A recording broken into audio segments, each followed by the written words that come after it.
Voilà.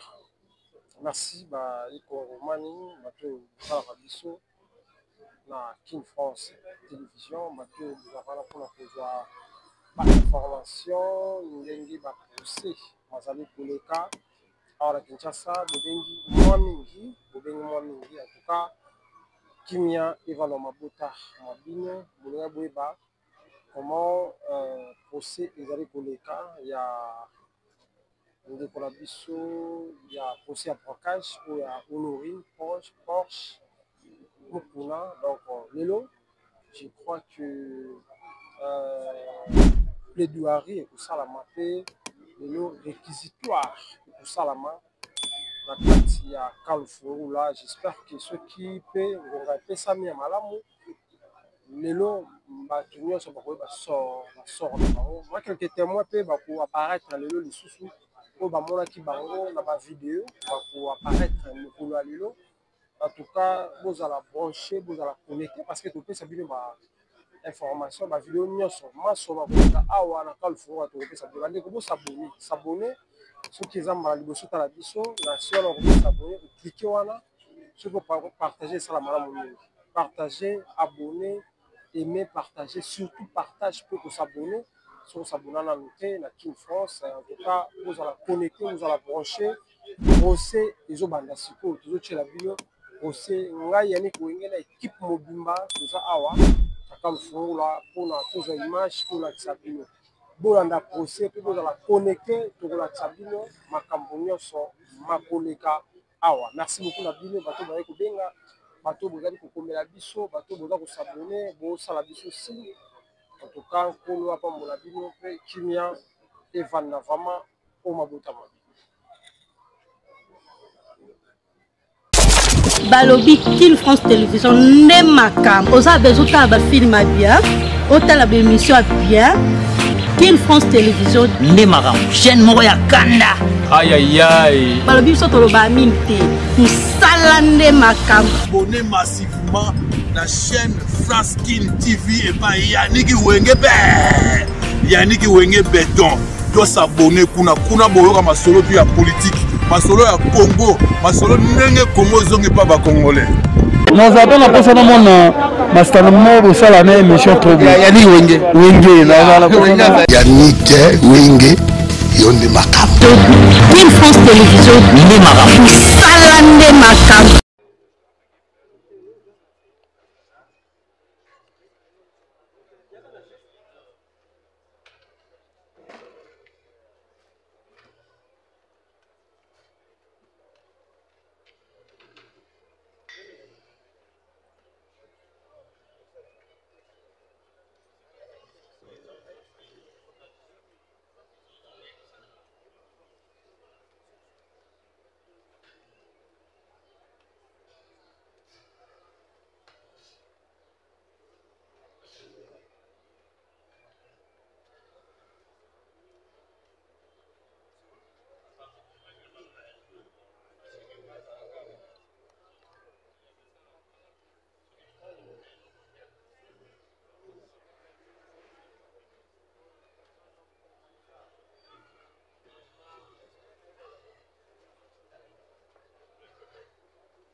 Monsieur le Président du tribunal militaire de la prison Kinshasa-Gombe, mon major, après l'audience est rangée pour prendre les honneurs et vous présente le prévenu qui comparaissent à l'audience de ce jour. Commandant pour l'audience, agent de première classe, Kapiama Delphin.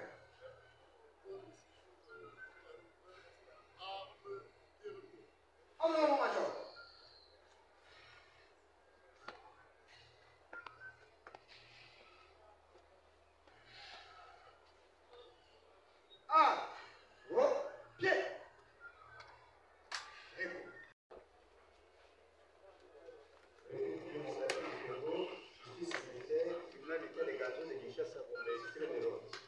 L'audience publique du maire militaire de Ganzo de Kinshasa-Gombe, déjà en matière répressive au premier degré, en procédure de flagrance, ce mardi 18 novembre 2025, dans l'enceinte du camp Louvenou, la 6 avenue des Tuileries, commune de Lingwala, en la ville province de Kinshasa. Une affaire en continuation. RP numéro 2530/25, RMP 11569/2025. En cause, l'auditeur de Ganzo de cette publique est parti Cyril Raoban et Bijou Bidor. Contre le prévenu ci-après, commissaire adjoint Bolo Bicom César. Sous-commissaire principal de police Kachama Ngom Anderson. Monsieur Katomba Bukasa Kato. Kingambo Nartin. Madame Honorine Poche Moukouna Onat. Monsieur Benjamin, non autrement identifié, en fuite. Madame Kapi, non autrement identifié, en fuite. Prévenu 2. Association de malfaiteurs pour la main armée, terrorisme. Fait à Kinshasa, le 17 novembre 2025, sous ville à des fois la capitaine, préfet du siège. Je vous remercie. Il ne s'agit pas d'une audience tenue en procédure de flagrance. Nous séjournons plutôt en forêt dans des installations de la police nationale située au camp de Fouillot. Cela étant, le tribunal rappelle l'affaire instruction RP 2530/25, RMP 11-569/25. À cause de l'auditeur militaire de Ganzo du ministère public, le parti civil Raoban et Bijou Bidor contre le premier contrat à Dombolo Bicom César. Le premier sous-commissaire principal Kachamangom Anderson. Le premier Kantompa Bukasa Kato. Le premier Kingambo Nordin. La première Honorine Porchen Mukuna Onate. Le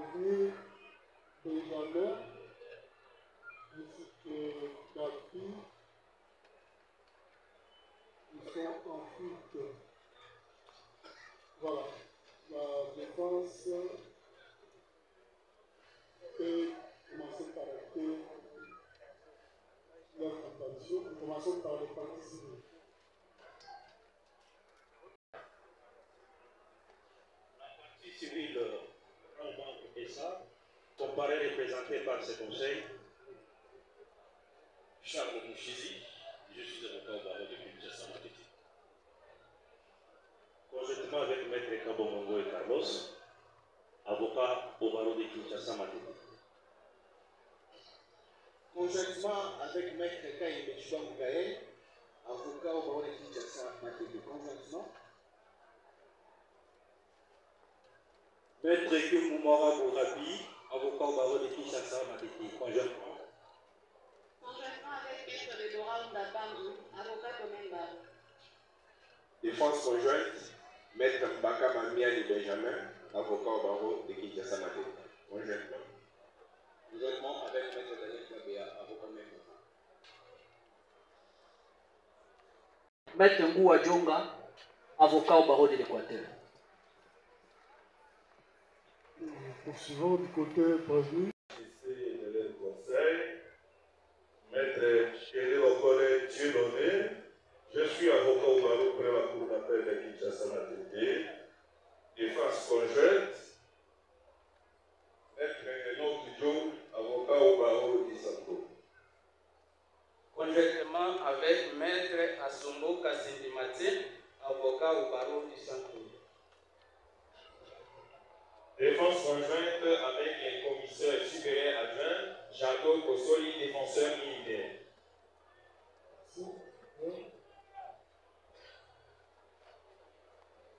La première honorée de comparer en personne, assister de ces conseils, Maître Samuel Atoka, je suis avocat au barreau de Kinshasa Gombe.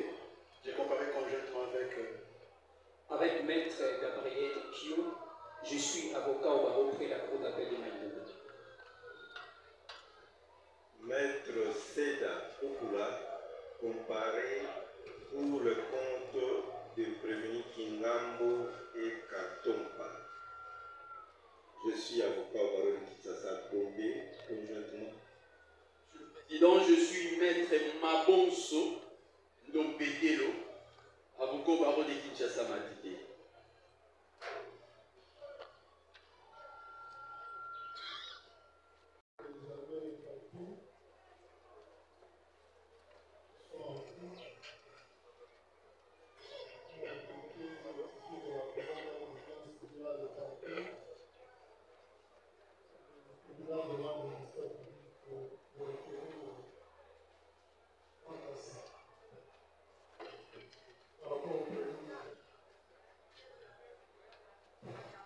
Merci pour la parole, Monsieur le Président.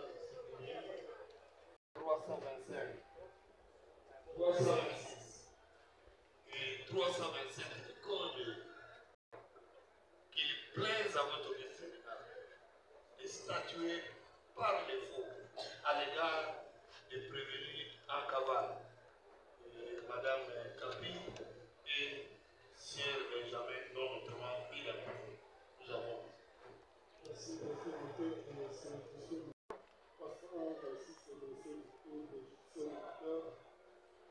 le tribunal retient le défaut égard de produit Benjamin Ikapi.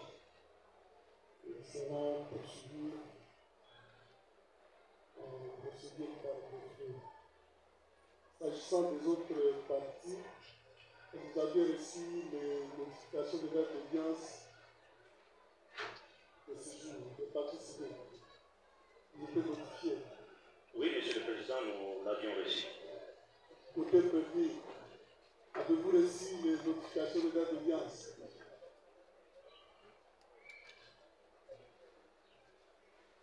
Oui, Monsieur le Président, le prévenu nous confirme d'avoir reçu la notification de date d'audience et de séjour. Merci. Prévenu autorise Ozaki, Kanda Roussambaleno. Oui, Monsieur le Président, le rapport a reçu la notification d'audience. Oui, du côté de... Oui, Monsieur le Président, ils ont confirmé qu'ils ont reçu. Voici Excellence, envoyant de l'instruction de la présente pose à l'audience de séjour, et sur base de ces notifications de date d'audience, le tribunal se dit régulièrement saisi à l'égard de toutes les parties. Cela étant, nous allons poursuivre avec l'instruction de la présente affaire de madame partie de s'asseoir. À cette audience, le tribunal avait demandé au capitaine Kunda de venir avec l'adjudant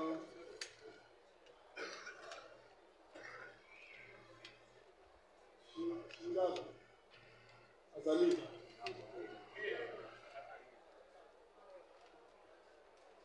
Nam Swana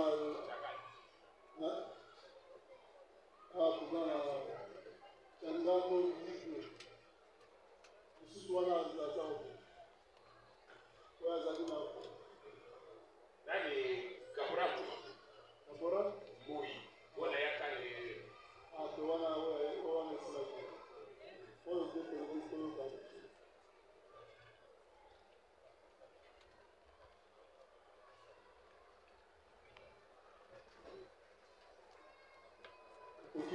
Longola Dorena. Kiko pesa kombo na ona mbango. Kombo na ngai. Alende ndio. Yo kombo ni kombo na hapo. Boka ngai ni kwa. Boka ni ili mayeru ni village yetu ni Kambale. Le ton 4 section. Nashirika na 4 peton puisque naza les adjoints à 4 peton. Voilà, fonctionner.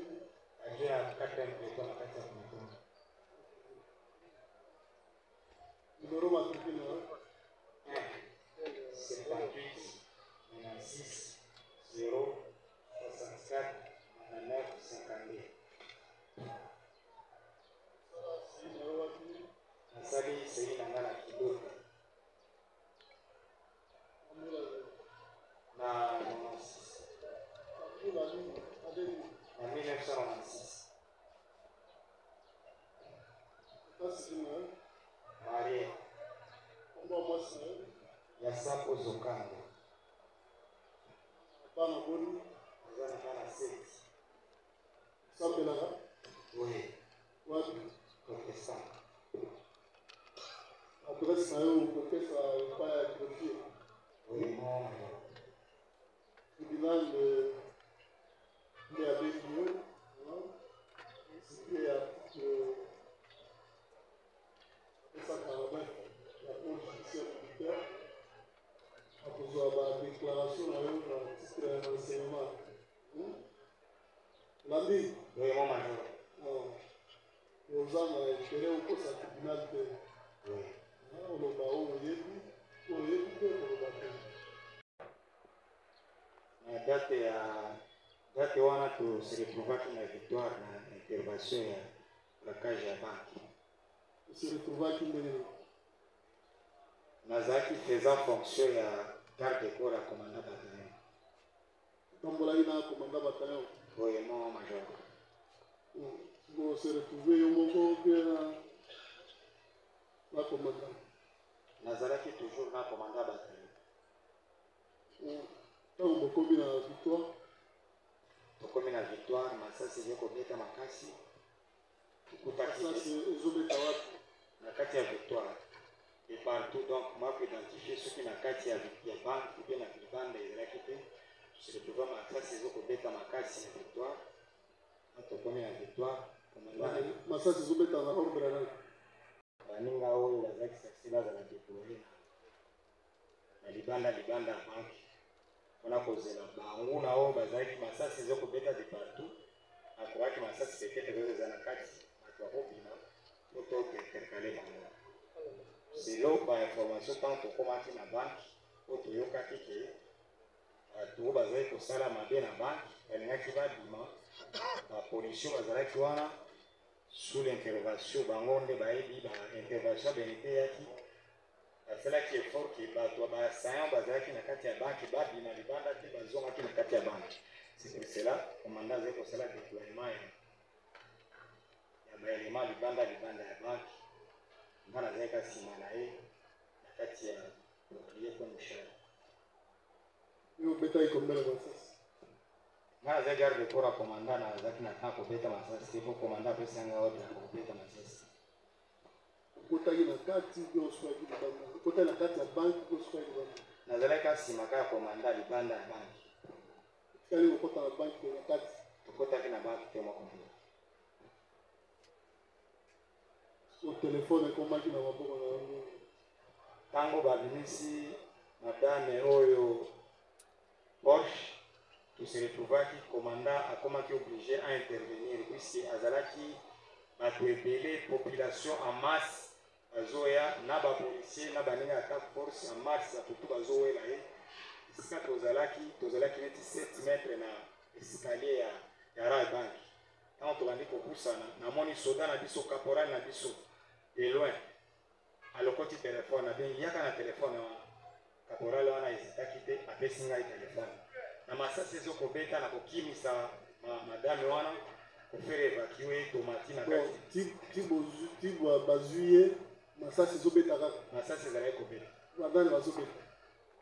Merci major quand tozalaki na victoire libanda nyonso kuna na libanda nyonso ya victoire bamasasi zibande kobeta bekame ngatanke nsima ya commandant tozalaki na ntango masasi ezobeta en désordre soki tocomprendre en désordre mon commandant sans commandement ya mokonzi songolo koloba ndenge wana puiske nayebaki te bato bane kobeta so bazali komando bamaîtrise mwana nani prévenu honorine na masasi ezokontinue kobeta? masasi eza kobeta kaka.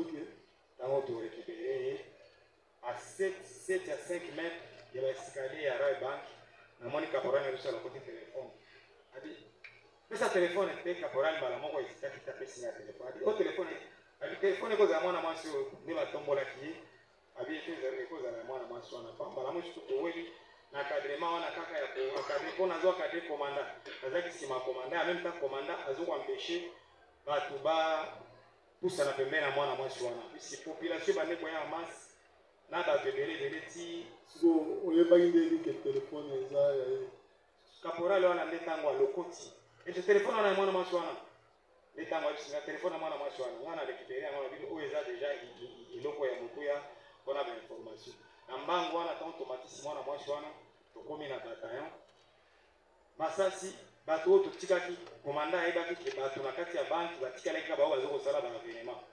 toumelaki na bataillon te tozongi lisusu mbangu na banki kozonga na kati ya banki toyi kokuta deja baautorité ya la police baza wana na bakonzi mosusu ya FARDC baza wana komanda mbala moko bapesi ordre ya kobanda kovisualize bakati kuna biso toseretrouve kaka na banki tozokokengela libanda kaka ya banki otikala kokota na kati tokotaki na banki te biso ntango bakonzi deja la police baza na bagarde corps na bango mo major mwaye biso bagénéraux baza wana biso bagarde corps ya colonel tokota na kuna kozala lisusu moya kokota te siko na ntango nini bakonzi nao bayebaki ke telefone oza nango eza ya prévenu honorine?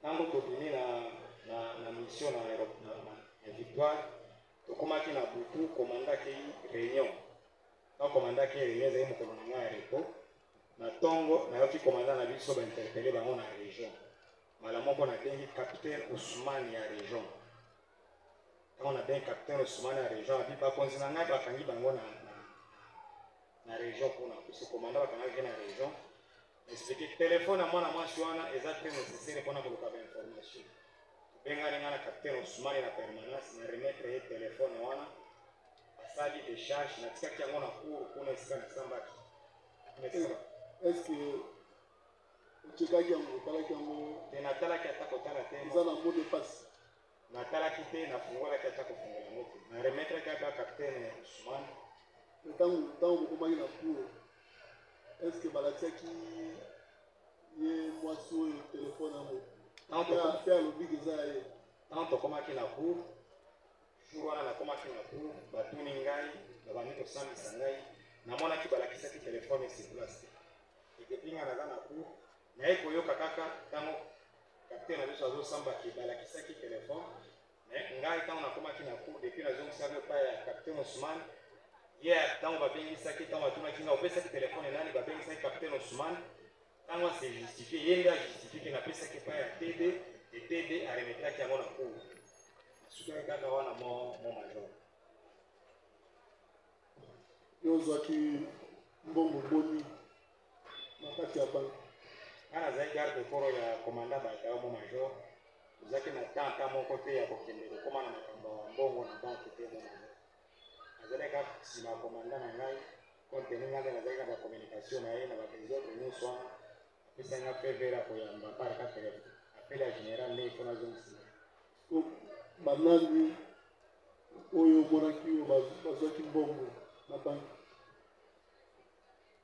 mo komanda ndenge tozalaki wana ngai nsima kaka ya komanda na ngai makambo ezalaki ya makambo ya mbongo na kati ya banke tosinteresaki mpenza te meme komanda na ngai mpe asinteresaki te ngai nayebika komanda na ngai ta biso totikalaki libanda bamataki kuna na biro ya directeur mpona kokende kotala bakamera de surveillance mpona koidentifie baloko nini banguna wana bakozala baza na kati mpona koverifie baaktivité nyonso oyo ya mabe esalamaki na banke mais contenu bagénéral déjà bazali na bagarde corps na bango na kati ya banke biso na niveau na biso moito apparaître na kokoma kuna ezalaki te so banguna yango bazalaki combien oyo bakangaki likolo nga nayebika terme nautilize banguna mais ezalaki babraqueur nautilize terme banguna mais babraqueur oyo nga namoni bazwaki kaka jour wana tobimaki kaka na madame babimisaki ka madame Bosch namonaki braqueur mosusu azalaki te namonaki moto mosusu abimisaki te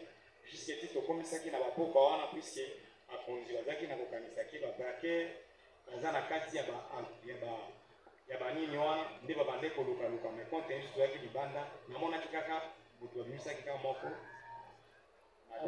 à part munduki ya plastique est ce que omonaki munduki mosusu oyo bakangaki ke bakuti yango kuna na likolo vraiment mokomanda à part munduki ya plastique oyo bango balobaki munduki ya plastique epuisenga mpe namonaki yango mpenza bieke nayokaki balobi munduki ya plastique ekomona yango namonaka yango mpe te eloko mosusu te puiske biso nde tokendaki na ye tokendaki na munduki te ntango tokendaki na ye tokendaki sans art tokendaki na munduki ya plastique so ntango bakangi ye bato na ye bino bozongaki na ntango tokomi na batayo tozongaki lisusu na banke ntango bozongi ese masasi ezali kobetaka ntango tozongaki nayebi ke quelque temps ya bacoup de balle ebetaki mbala moko komanda na biso azwi initiative ya kozwa basniper atia bango na baetage ya victoire wana jusque là ti ndenge tobimaki wana ba 16h30 ti bozosala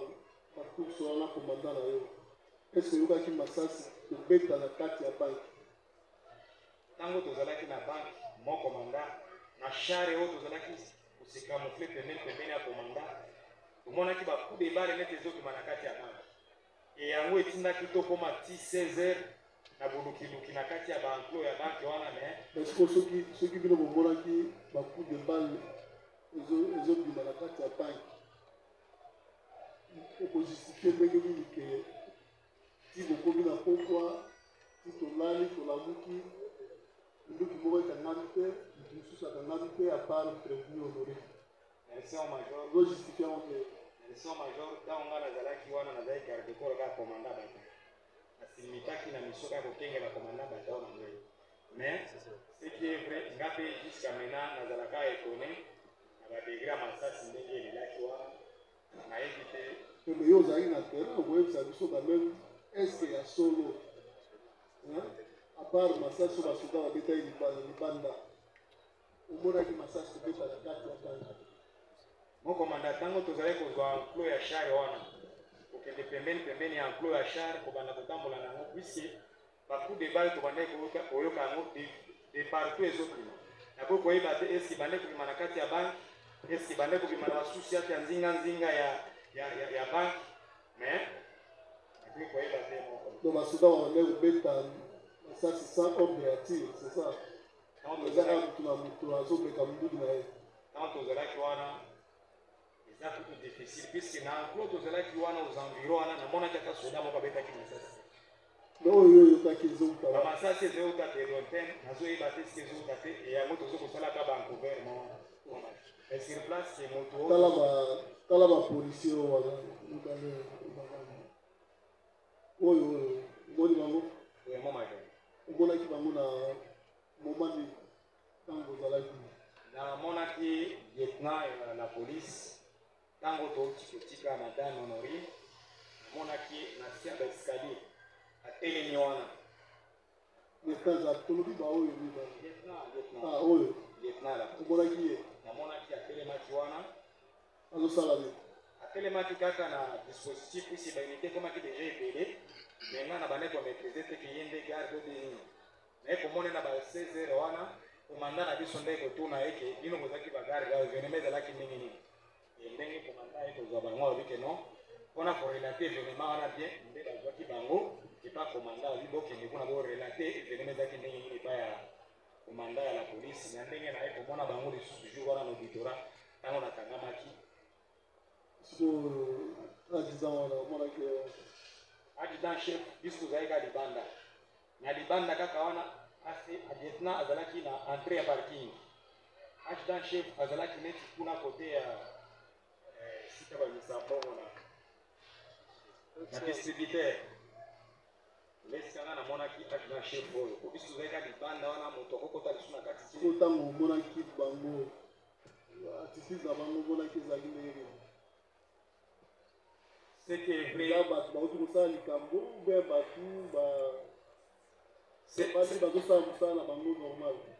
C'est que vrai bisoto zalaki na bango kaka wana meke kolobaki attitude na bango puisque ba imité comme déjà belé na mona ka ba policier ka bazali wana bazai koyeba position na bango te na mona ka bango ndenge bazali wana mon commandant pona ko identifier bango pona ko tuna bango na zaki na tana te mon baza plus gradé na nga mo so za collègue na nga na yeba kaka bango baza ba garde ya banque na yeba kaka lieutenant nde asala kana banque neti ase na mona ki kaka kuna akibaki kutu po ba policier bazalaki ebele ba unité ezalaki ebele mo major sur ba vigile wa kala bango vraiment na tiaki bango na ngomani pe wapi vraiment bango na tiaki bango kate na s'intéressaki na bango ata moke te na mona kaka motu moko po tozalaki kozala ne libanda mingi ezali maître avocat kaka ya banki maître avocat maître avocat oui oui oui pembe oui pembe yende tozalaki ne libanda donc azosala non non azali kaka koobserve makambo ndenge ezoleka wana oyeba ideli aza maître nayebaki aza maître ntango abandi kotuna bapolisier ntango komanda bato azotuna bapolisier makambo ntango bazwi bapolisier ya banke nde bazokolinga kotuna ye alobi nonono nga naza juriste bakotuna tunanga mituna wana te nde ntango nazwaki na motu na nga nayebaki no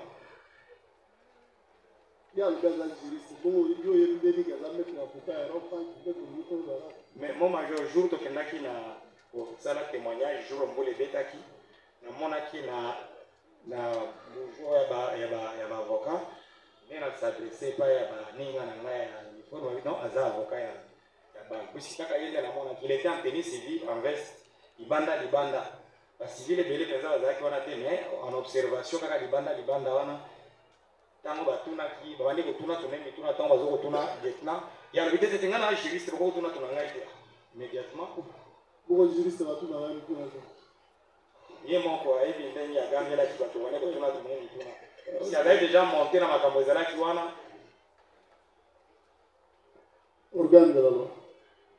Vous avez des questions à poser au Monsieur le Président, c'est tellement clair qu'on n'a pas de questions à poser aux enseignants. Assez. C'est tellement clair. Toutes les questions posées par votre tribunal et les réponses sont données tellement claires à notre compagnie. Nous avons dit. Question à faire poser. Monsieur le Président, la déposition de l'enseignant a été tellement limpide que nous sommes dépourvus de toute question allant en ce sens. Côté prévenu.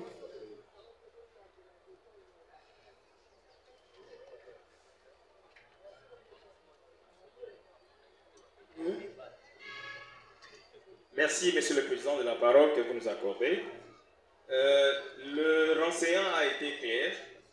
Cependant, nous voulons avoir une précision sur ce qu'il venait de dire tantôt. Il a dit que lorsqu'il est venu avec son commandant, il assurait sa garde, il a vu mes 2 clients sur place. Par après, on leur a dit que non, on leur posait des questions pour savoir ce qui s'est réellement passé. Lorsqu'ils ont donné leur témoignage, le chef leur a dit que non, allons là-bas, comme ça vous allez témoigner. Là-bas, là, c'est où? On a dit, quand on a dit la police, le commandant a tout le monde des questions, alors que non, bon, donc il y a des témoigner, Merci, Major. Ok, les témoigner peut-être les termes qu'on avait utilisés, qu'il ne fallait pas utiliser. Les policiers vont vendre des places. Commandant Nanga Libanda, commandant bataillon. A commis tout un événement, on a ndengeni batu, a kokota na banque, ba sala ba événement. Wana ndaye ko iba ke lieutenant, azali lieutenant sala kana banque. Puisque ba officier belé bazala ki déjà wana ndé atunié. Au sala kana banque lieutenant, ba bengi yaka to kende pa ya commandant ya la police. Ou expliquer biso scénario ezalaki ndenge nini po to komanda événement wana. Libanda esika zalaki, biso nyonso libanda, azui lieutenant qui a se référé pour ne pas commander la poste. À côté donc na kati ya banque, na kati ya banque na éviter ceux qui soit qu'on a les sous ndenge nini puisque atika la ki libanda azama na justice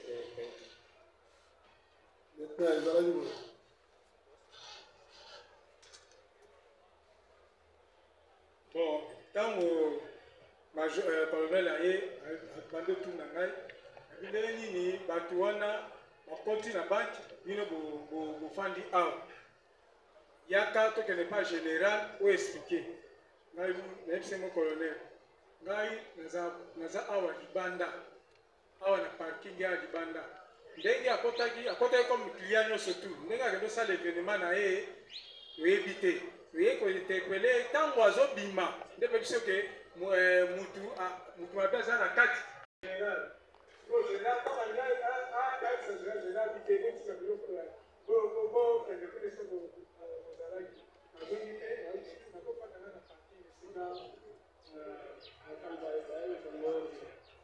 ntango mosala esili ba 17h namoni kaka komanda batayo aye albino ota na nini na jiki tokende nayo na campene nde komanda mpe ya albino bango baza relema na biso ya la polisi okende bango na campene pourquoi tika bango okende bango epa na biso nde bango biso na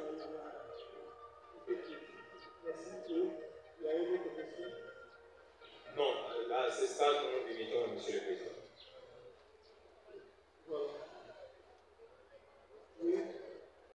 Sa déposition est limpide. Mais j'ai une préoccupation concernant le téléphone qui a été retrouvé. Pourquoi ce téléphone ne figure pas parmi les objets saisis présentés à votre juridiction? La question s'adresse à l'organe de la loi. Parce que j'estime que c'est un objet précieux qui aurait pu aider l'OMP pour retracer les appels de cette dame et éventuellement déceler les gens qui ont collaboré avec lui lors du braquage de cette banque le 16 octobre. Merci, monsieur le Président. Merci. Avant que l'officier du ministère public réponde, déjà les produits, déjà les renseignants, dans le téléphone le 16, aux zones saillées en Bokoyo. Nango bakangaki commandant le lendemain à l'opération le 17. Le 17. C'est cela qui nous sala vendredi, bakangaki commandant jeudi, vendredi. Quand on a langué dans la région, on a fait Ousmane, mais on peut faire un autre dimanche en permanence. On va dire la téléphone, j'ai dit. On a capitaine Ousmane comme au bureau de. Mais on a qui m'a fait ça un autre compte tenu commandant dans la région. Ceux qui viennent à comprendre, ceux qui vont connaître le commandant qui ont une dans le téléphone. Parce qu'on va dire dans mon mandat, j'ai dit. Nangana pesa ti rapport. dimanche Merci major. Nangana pesa rapport nazwaki na maboko ya caporal.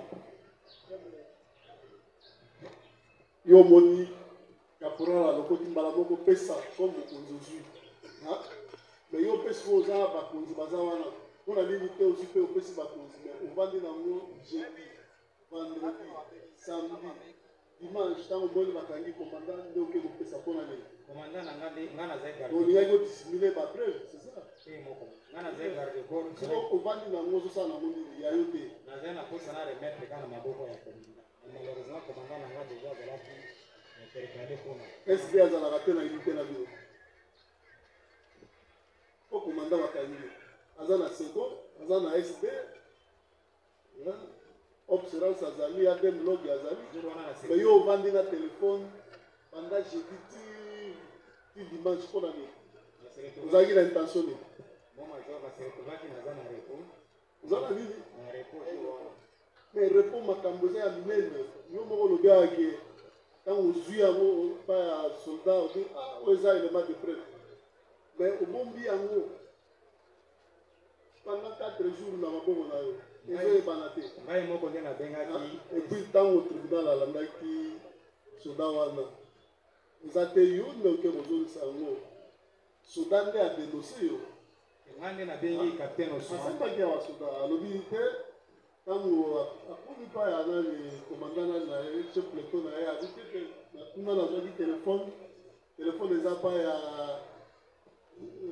actel oyo aza nani garde corps ya komanda c'est comme ça ke babengi yo yo olingaki bomba aza moninga na ngai adjudant chef ntango soda wana ayakanisi telefone wana eza mpona kozwa mpona kosala nango epo eloko moko ya boye ngai chete telefone eza très nécessaire mpona kozwa bainformation mpona koyeba nani babandi kokopere na eloko oyo eza très nécessaire fo komema yango mpona nini osali nango 3 jours 4 jours mobimba nde question ya tribunal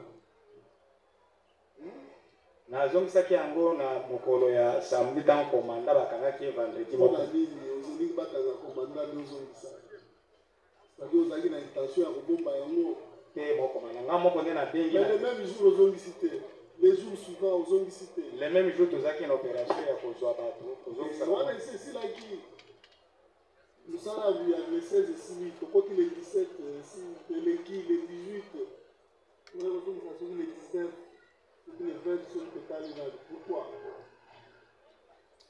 oza na intention ya koyiba mokonzi nga moko nde nabengi na telefone mo kapitaine yo ozalaki na victoire moto ata moko te ayebisaki nga teke nabenga kapitaine wiroganda mbala nsima kosalaka boye teyana eza deja moyibi ozwi obombi ere omoi bakangi komanda nde obe nabimisa mpo trace ekoya kobima kosalaka boye te yo ozali wana mpona kokengela bato na biloko na bango oza te pour ke bakangi butu omoni eloko ekwei yo ozwi obombi na ndako na yo wana eza mabe osalaka yango te wi oganda.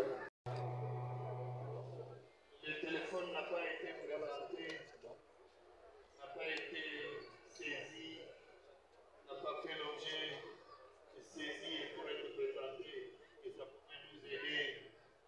Monsieur le Président, je crois qu'il est en train de trouver la réponse au travers de la comparution de l'adjudant-chef. Les PV dressés dans cette cause viennent de la police. C'est l'œuvre de l'OPJ de la police. Ce n'est pas du bataillon père. Il faut déjà distinguer les deux unités, par exemple.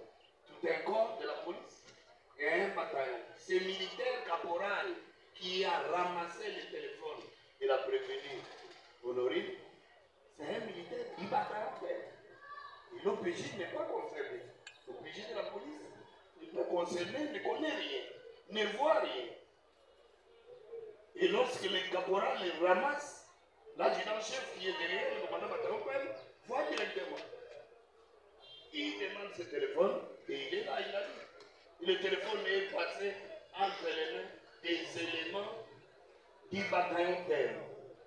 En dehors de la police qui a eu à instrumenter. C'est la police qui a instrumenté. et pour transmettre les PV à l'officier de service public. Voilà comment l'OPJ n'a pas su avoir ce téléphone, sinon il aurait transmis le téléphone de la même manière qu'il a transmis tous les autres biens saisis au dossier. Donc c'est passé outre la police qui a instrumenté, c'est entre les mains d'un caporal AC, capitaine Ousmane. Et pour être présenté à la cour, dans cette instance-là, ils ont vu ce téléphone. À suivre les déclarations de l'adjudant-chef qui est devant le tribunal.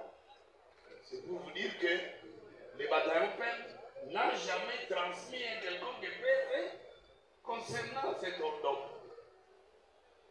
C'est uniquement la police qui a mis l'action en mouvement et qui nous a saisi, qui nous a transmis les PV. Et aujourd'hui, nous sommes devant le prétoire. Nous avons dit une seule chose. Voilà. Oui, il y a autre chose. Juste une petite question, 2-3 petites questions de clarification, Monsieur le Président, votre honneur. Oui. Nous voulons savoir si ce téléphone-là est le même qu'utilisait la prévenue en Allemagne avant de venir en République démocratique du Congo, et quel est le numéro par lequel elle appelait à partir de l'Allemagne, si elle peut le décliner. Prévenu Porsche. Le temps il doit micro. Si tu as le bout en lancé, la papier dans l'autre, tu as lancé aux oiseaux. Tribunal à l'égard téléphone wana oyo ezalaki nango eza oyo eutaki nango na Allemagne soki eza yango okoki kopesa numero oyo ozalaki koutilize na telefone wana ifo oloba makasi kozoyoka eza yango mpe yango na Allemagne ozali utilize numero nini 0049 152 vous allez zongela 00 49 152 152 09 Lisuto 79 75. C'est le même téléphone. Subsidiairement à cette question, nous voulons savoir si nous renseignons à essayer, à toute fin, d'entrer dans le journal des appels de ce téléphone et s'il a pu remarquer quelque chose de particulier. Est-ce que parmi les appels, au cas où il a accédé à ces appels, est-ce qu'il a vu des appels venant de l'étranger vers la République démocratique du Congo, des numéros identifiés en République démocratique du Congo? Maintenant, il renseigne. Le téléphone le sert pendant 4 jours. Ils ont dit la première ligne, ils ont téléphone à marque. Téléphone est ezali neti pembe neti jaune ezali Samsung mais téléphone yango ezaki ya kokanga ofungolaki te namekaki ata kokangola te mpona nini osali 4 jours merci mokomanda ntango tokendaki na epa ya mwana mwasi oyo ntango totikalaki bato ya renseignement na bato ya presse bakoti po alemisa biloko na kati ya ndako na ye. J'ai vite compris que ye aza moto ya ba mpona amonaki wana amonaki telefone na ye komeka kosimba meme puisque même capitaine Ousmane asimbaki telefone na maboko te omonaki aza moto ya nini namonaki babiloko ya bamystique j'ai vite compris que non nakokota mingi na makambo ya koluka na charge ya telefone de na simba eloko ezokamwisa tribunal eza boye ovui telefone ovandi na yango oyebi ke oyo eza pièce maîtresse oyo ekoki kosala ke badetecte soit opération asali azalaki ya liaison na bato mosusu mais ocontinue kogarde yango pourquoi deux places tribunal azocomprendre te d'abord ye komanda bakangai komanda na ngai ezalaki nakota mosala dimanche na capitaine Ousmane mo capitaine oza wapi mais toza jeudi depuis toute la journée depuis yoka nanu jeudi wana ndesika enquête ye makasi no jeudi bazoluka azalaki na nani bakotaki bato ebele baza na ndenge oza na elemba ya preuve oyo eza telefone na ye ntombo na ye mais ogarde ocontinue na kogarde ti ozela bakanga komanda nde obimisa telefone est ce que yo mpe oza te parmi bato oyo bakuperaki na ye parce que obongi telefone ndenge wana sikoyo vendredi tobandi tongo ti vendredi na tongo na ye nakuti deja komanda na nga basi interpele na réseau nde na bandi kobenga capitaine Ousmane oyo ya biro te apart Ousmane mutu mosusu azalaka na unité na bino te mokonzi azali te unité ekufi unité ekufaki dolokwa bake na komanda esili unité ekufi okoki opesa telefone mpa motu mosusu te donc osali obstruction na enquête olingaki te enquête ya avance ozwi telefone obongi mpona baintérêt égoïste osalela yango te mo komanda nabengaki mbango capitaine koma obombi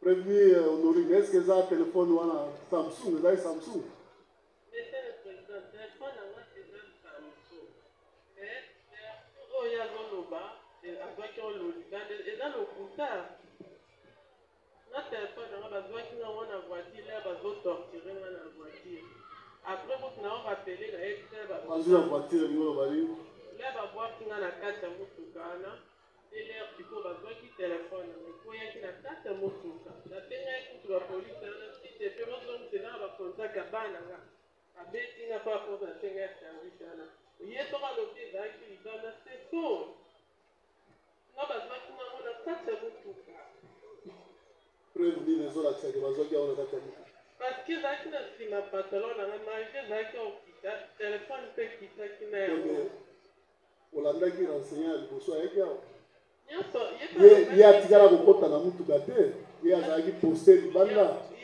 epuis renseignant wana alobaki ke azwaki yango na se ntango azwi chef na ye amoni chef alokoti yo sikoyo ozolobaki eza ntango bakotisi yo na kati ya motuka nde bazwi bango nyonso baokota baoloba telefone ezalaki na se telefone ezalaki na kati ya voiture soki bazwaki oseke bango mpe baza na kati ya voiture na ngai ekozala te baloba telefone ezalaki na se mais telefone ekoyinga na kati ya voiture bazokosa makambo sikoyo oyebaki ndenge nini kekwei na kati ya voiture parce que nana babwaki nga na kati eloko ya liboso ekweyaki na telefone po patalo mpe ekweyaki na ngai le baokwaka nga bazwaki nga te bapose nga babwaki nga na kati ya voiture telefone mpe ekweyaki na kati awa eza makambo olelaka epo bazokosa koloba nde bosembo bazokosa ngo baoloba lokuta baokosa nga na mesana na lokuta te siko makambo oloba yebisanga lokuta adida bozela adida alobi okosi ozwaki yango na kati ya nga nazwi telefone na maboko ya caporal na biso atene na bakondamnation oyo nga nauti kozala kondane na kati ya cour caporal wana soki azalaki na kati ya motuka wana alingaki azwa pene lokola baninga na ye mosusu caporal wana azalaki na se e azalaki na kati na motuka komanda te bato tozalaki na bango na kati ya motuka biso nyonso toseretrouva na kati ya ndolo tosali ndolo bamosusu bakangami ngai mpe naza kondane na ndenge nazalaki kondane caporal alokoti telefone ntango azokoto mama oyo essayons de voir, d'appuyer un peu l'aspect préméditation. Mais j'ai la nette impression qu'il y a là, on fait allusion à deux téléphones différents. Un qui est tombé dans la route et qui a été ramassé, un autre qui est tombé dans le véhicule et qui a été conservé par ceux qui l'ont ramassé dans le véhicule. Ça sera le travail du ministère public pour une éventuelle instruction supplémentaire, peut-être dans un autre cas. Nous avons dit. Voilà, dans la partie civile du Judor.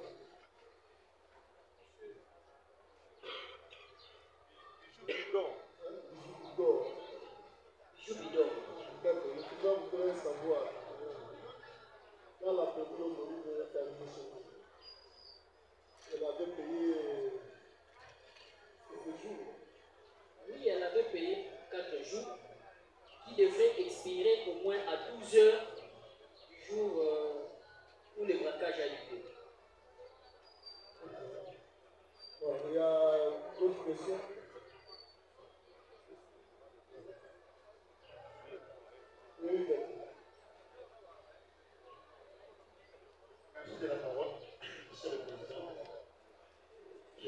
soulevé ma main avant même que mon estimé confrère, qui pour la partie civile Roman, puisse intervenir parce que j'avais une objection. Malheureusement, le tribunal ne m'avait pas suivi. Et cette thèse que je voulais soulever, Monsieur le Président, vient d'être élevée par mon estimé confrère. Parce que, au regard de la narration des faits faite par notre cliente et le renseignant, vous allez vous rendre compte qu'il se pose une contradiction. Et l'intérêt de mon objection, Monsieur le Président, était, dès lors que vous n'êtes pas en face de l'objet concerné, je crois que c'est inutile que nous puissions faire le débat qui vient de se faire tout à l'heure. Parce qu'on peut se lancer dans un débat sur un objet autre que celui appartenant à notre cliente. C'était ça l'intérêt de mon objection. Et là, ça nous ouvre une brèche, Monsieur le Président, pour faire un final. À ce jour, où se trouve le téléphone de Mme Honoré? Parce qu'il a eu quand même à instruire. Il a eu quand même à entrer en contact avec d'autres services. Nous avons vu des militaires qui ont défilé devant votre guide tribunal, dont le ministère public est arrivé quand même à retrouver. Qu'en est-il du téléphone à ce jour? Oui, on va le...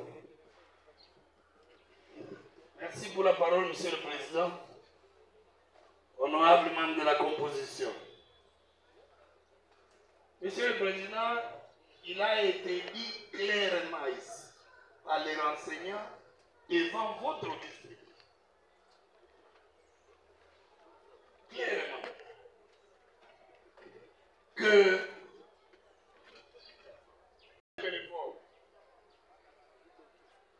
les renseignants ne nous disent pas au tribunal qu'il y a un téléphone qui était tombé pendant que la prévenue était à bord de la Jeep. C'est elle qui soutient ça. Raison pour laquelle le conseil de la partie civile en banque dit que nous allons tirer les conséquences. On suppose déjà qu'il y en a deux téléphones. Mais ici, les renseignants.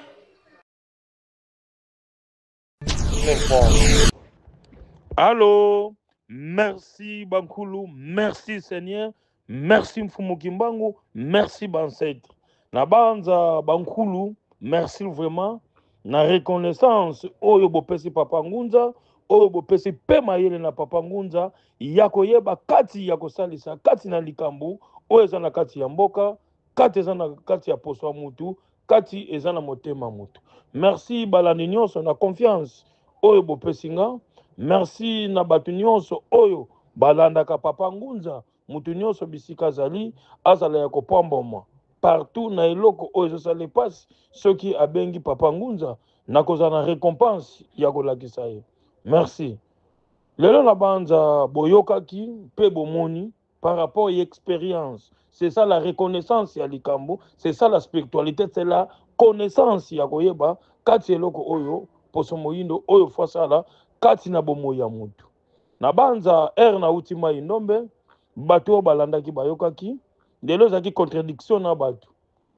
Te bakopola toza la capacité ya Cameroun te na terrain na ye Papa Ngunza lobaki bozala pesé tokoyeba kati ya kosala ya kolaksa spiritualité na connaissance ya koyeba kati na likambo.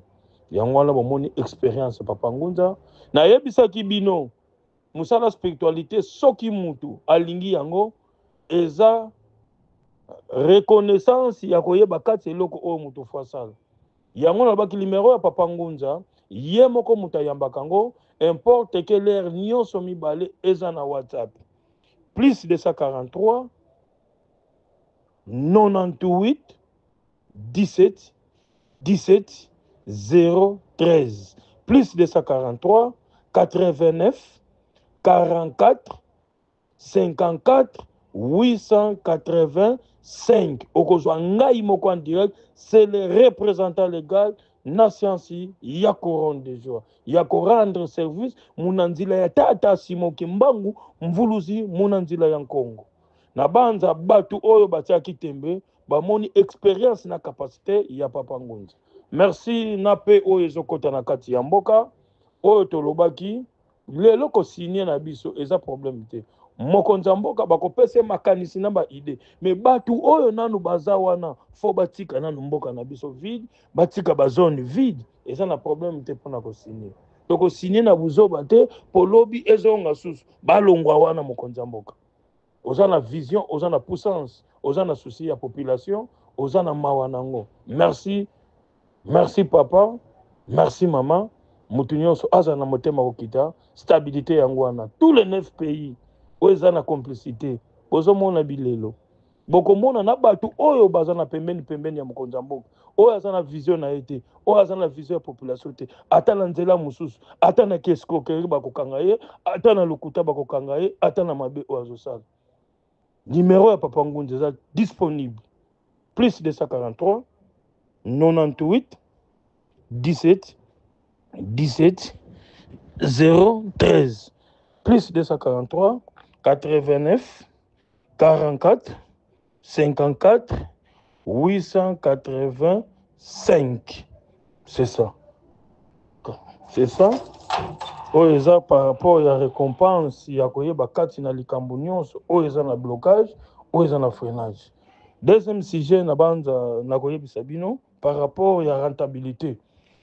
Mutu nyonso oyo aza na problème ya éjaculation précoce ki mobali ekoma ndeti ya mwana mokie musisa ya gauche na ya droite ezalaka susu na bopikiniki te mpo ki mobali etelema lelo koumela ya mutu na temps ya molai yango bomonaka mutu wana umeli 90 100 ans par rapport ki mobali atikalaki kozwa féblicité te kozwa biloko oyo akopakola te bapomade mela boye tia bangoro non nakosala liso kaka na mai ya pamba na mafuta na yo partout dans le monde nakotindela eloko te na banza nazopesa bino conseil tanyoso bozwaka biloko te oyo batindi oyo monite dosage nango monite o pomadi moko o café moko boye botika ba biloko wana papa Ngunza nakotia eloki mobali 22 cm 24 et 26 tina âge na 86 ans sans problème numéro nyonso mibale eza na WhatsApp plus 243 98 17 17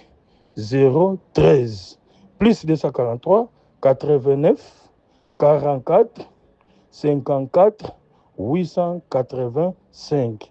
Merci na moi temps bokozwa vidéo ya mukuse par rapport ezalaka journée ya musala mingi ya ko clôturer pe ya koyoka mutu nyonso o aza na kati ya problème na musika yo papa oza na problème mwasi azoyoka te eza malade lelo pe ye mobali azokoka koza vanda kimia te na kata ndako partout par là basi pona kokata hémorragie wana benga papa Ngunza naza disponible oza na problème ya mikanda na yo banda okotsa ba lettre na préfective ti lelo ozo signer document te oya 10 ans définitif obengi papa Ngunza 14 jours okozwa document na yo ya 10 ans oza na problème ya blocage ya ba visa ti lelo ozo sala ba interview mais ozozwa visa te benga papa Ngunza naza disponible oza na problème ya mwana azoloba malamu te connaissance exacte comme baba comme mongol ata comme 10 à 15 à 20 ans benga papa Ngunza bino bandeko bozozwa témoignage partout o bazaki na féblicité ki mobali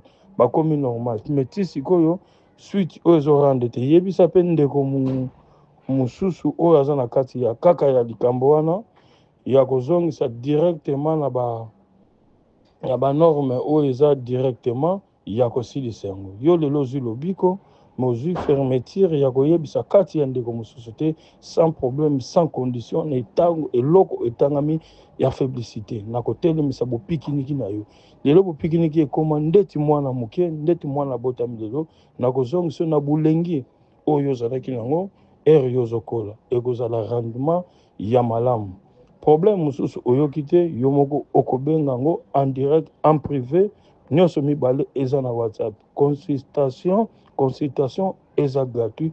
Merci Mfumu Kimbangu, merci Mama Kimpavita, merci na balandi nyonso oyo pe babiki bapesa témoignage na bandeko mosusu. Merci.